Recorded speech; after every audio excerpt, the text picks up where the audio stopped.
కాంగ్రెస్ పార్టీతో 26 మంది బీఆర్ఎస్ ఎమ్మెల్యేలు టచ్ లో ఉన్నారని కాంగ్రెస్ వర్గాలు చెప్తున్నాయి. తెలంగాణ అసెంబ్లీలో కాంగ్రెస్ పార్టీకి 46 మంది సభ్యులు ఉన్నారు. బీఆర్ఎస్ పార్టీకి 39 సభ్యులు మంది ఉన్నారు. ఒక ఎమ్మెల్యే చనిపోవడంతో ఉప ఎన్నిక జరగాల్సింది ఉంది. బీఆర్ఎస్ 38 మంది సభ్యుల్లో 26 మంది సభ్యులు తమతో టచ్ లో ఉన్నారని కాంగ్రెస్ పార్టీ నేతలు చెప్తున్నారు. ఇప్పటికే గేట్లు తెరిచామని కాంగ్రెస్ ట్వీట్ చేసిన మరుసటి రోజే Khairatabad BRS MLA Danam Nagender, Chevella MP Ranjith Reddy Congress లో జాయిన్ అయ్యారు. వీరిద్దరికి ఎంపీ టికెట్ ఖరారు చేస్తుందన్న వెంటనే చేర్చుకున్నారని అంటున్నారు. బీఆర్ఎస్ ఎల్పీని విలీనం చేసుకోవడమే లక్ష్యంగా కాంగ్రెస్ ప్రయత్నాలు చేస్తుందని చెప్తున్నారు.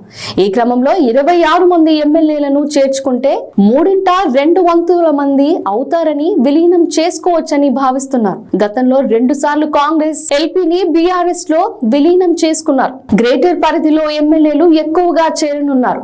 కాంగ్రెస్ పార్టీకి ఎమ్మెల్యేలు లేకపోవడంతో గ్రేటర్ పరిధిలో ఎవరికి మంత్రి పదవులు కూడా ఇవ్వలేదు. బీఆర్ఎస్ ఎల్పీని విలీనం చేసుకుంటే వారికి పదవులు ఇచ్చే అవకాశాలుంటాయి. ఇది కూడా కొంతమంది ఎమ్మెల్యేలను ఊరిస్తోంది. అయితే ఎన్నికలకు ముందే చేరికల ప్రక్రియ పూర్తి చేయనున్నారు. బీఆర్ఎస్ ను బలహీనం చేయడానికి ఎన్నికలకు ముందే ఈ ప్రక్రియ పూర్తి చేయాలని అనుకుంటున్నారు.